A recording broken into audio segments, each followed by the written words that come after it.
कराची में पार्कों को कमर्शियल करने पर एमकेएम पाकिस्तान मैदान में आ गए। रुकन सिंध असेंबली आमिर सिद्दीकी ने additional chief secretary Sindh, commissioner Karachi, municipal commissioner और डिप्टी कमिश्नर शर्की को खत लिख दिया। मजीद जानते हैं डॉन न्यूज़ के नुमाइंदे इमरान आहत खान से।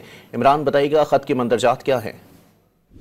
देखिए, बिल्कुल रुकन सिंध असेंबली जिनकी जानिब से खत लिखा है, जिन्ना टाउन की जानिब से पार्कों की कमर्शियल करने पे एमकेएम पाकिस्तान मैदान में आ गई है। रुकन सिंध असेंबली आमिर सिद्दीकी ने additional chief secretary Sindh, commissioner Karachi, municipal commissioner और डिप्टी कमिश्नर शर्की को एक खत लिख दिया है। खत का मतन है कि पीआईबी कॉलोनी में केएमसी के जो पार्क हैं उनको गैर कानूनी तौर पे जो है वहाँ दुकानें बना दी गई हैं, जबकि पार्क में गैर कानूनी तौर पे कमर्शियल सरगर्मियां की जा रही हैं। जबकि खत के मतन में ये भी लिखा गया है कि सुप्रीम कोर्ट के अहकामात के मुताबिक पार्कों में कमर्शियल सरगर्मियां नहीं की जा सकती हैं। टाउन चेयरमैन जिन्ना टाउन की निगरानी में तमाम गैर कानूनी काम अंजाम दिया जा रहा है, ये खत का मतन है। रुकने सूबाई असेंबली आमिर सिद्दीकी ने जो खत लिखा है, जबकि केएमसी पार्क में पीआईबी कॉलोनी में बनाई गई गैर कानूनी दुकानों का फौरी तौर पे खात्मा किया जाए, ये भी मुतालबा किया है। जबकि केएमसी पार्क में पीआईबी कॉलोनी के अंदर फौरी तौर पे कमर्शियल जो सरगर्मियां शुरू कर दी गई हैं उनको फौरी तौर पे रोका जाएगा। अगर तमाम मामलात पे नोटिस नहीं लिया गया तो आमिर सिद्दीकी रुकने सूबाई असेंबली का कहना है कि वो अदालत से रुजू करेंगे। जबकि उनका ये भी कहना है कि